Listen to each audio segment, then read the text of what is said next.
क्योंकि अभी तो फिलहाल हमारा कबूतर अभी झाड़ पे है, तो अभी उड़ेंगे नहीं। ये फिलहाल अगर हम कबूतर उड़वाते हैं तो सारे बिठा लेते हैं। ये अच्छा आपने बोला झाड़, तो ये झाड़ क्या होता है? मतलब ये कबूतरों का एक सीज़न आता है। कबूतर जैसे सर्दियों में ना कबूतर अपने पर झाड़ देता है।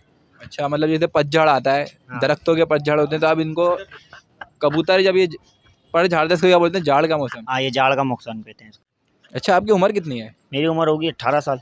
18 साल उम्र है, और आपको कितने साल होगा तकरीबन ये कबूतरबाजी करते हुए?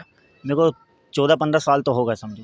मतलब क्या बेटा, दूध पीते पीते आप कबूतरबाजी करने नहीं, लग गए थे? बचपन से मतलब हमारे अब्बू के पास भी कबूतर थे, तो उनकी छत पे जाते थे। पहले हम यहाँ रहते ही नहीं थे, वहीं से समझो बल्दिया रहते थे हम। अब्बू के पास काबली कबूतर थे, वो कबूतर देख देख के फिर यहाँ आके कजनों के कबूतर देख देख के तो फिर कबूतरबाजी बन गया समझो। मतलब कबूतर का शौक भी आपको बहुत हद तक है। अच्छा, एक सवाल मेरा और ये भी है कि कबूतरबाजी मतलब हल्का फुल्का शौक है, इसके लिए बहुत ज़्यादा पैसे चाहिए होते हैं? मर्जी है आपकी यार, आप एक एक कबूतर 300-300 वाला ले आओ। कबूतर तो 5-5 हज़ार वाले भी होते हैं, 10-10 हज़ार वाले भी होते हैं। फिलहाल अभी हमारे पास कबूतर 600 रुपये पर का तैयार है। 600 एक कबूतर 600 रुपये का बिक जाएगा।